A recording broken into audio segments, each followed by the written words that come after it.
Hello. So, here's a little bit of information about my family and the way that I grew up and how our class relates to that. So, I come from a family of five. I'm one of three girls. I'm the middle child.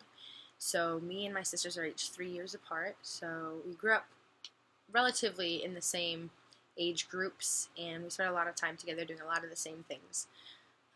Then, when I entered my teen years, at about 14, my parents got divorced.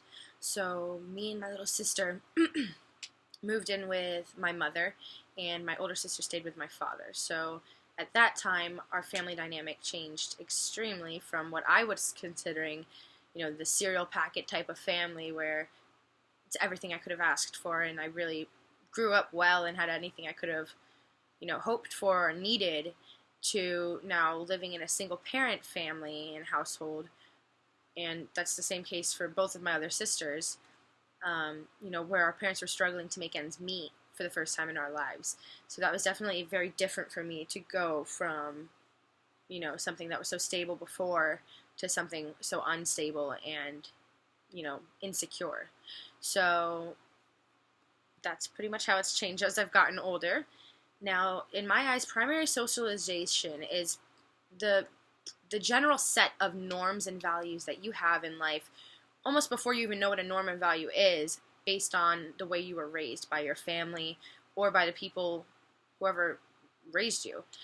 Your environment, I feel, has a major contributing factor, is a major contributing factor in that it surrounds you with the people you are surrounded with, and those people influence what you consider normal in many different ways. So, to me, primary socialization is the most original structure of what you believe to be right and wrong as far as your values and what considered norms in society based on your upbringing. And in my personal life, my mother has definitely been the most influential person in my, I feel, socialization, you could say, because she's really inspired a lot of the values that I still carry in myself today. I learned from her. So, now in a traditional family, 50 years ago, families, in my opinion, were very different. And the fact that they were less happy. And I say that because they were more traditional. So I feel people had more pressure to be cookie cutter and to meet certain standards as opposed to doing what worked for them and making them happy. As far as gender roles go, back in 50 years ago in the 60s, women were cooking and cleaning and staying home. Very few women, were working full time, especially if they had children.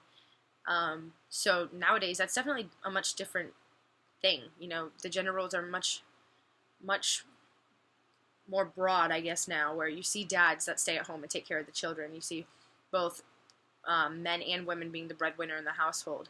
So I think that, in my opinion, it's changed for the better in the past 50 years because we can now, we're free of the judgment from society and media, where they now see all sorts of different families that work in all different societies. And popular culture, I feel, positively portrays families in today's culture because I think that there are a lot more television shows out there that show the different sides of a family. Maybe a family that has divorced and then had a married-in family with children. It shows you what that life would be like or that family would be like. A specific show that I really enjoy is called The Fosters. That show specifically is about a same-sex relationship couple and their children and how they foster children and how they go about having their own children and things that you don't normally see on a sitcom or a television show on ABC Family. So I think nowadays it's really cool that we have a lot more diversity in what we are seeing on television and what's being considered normal.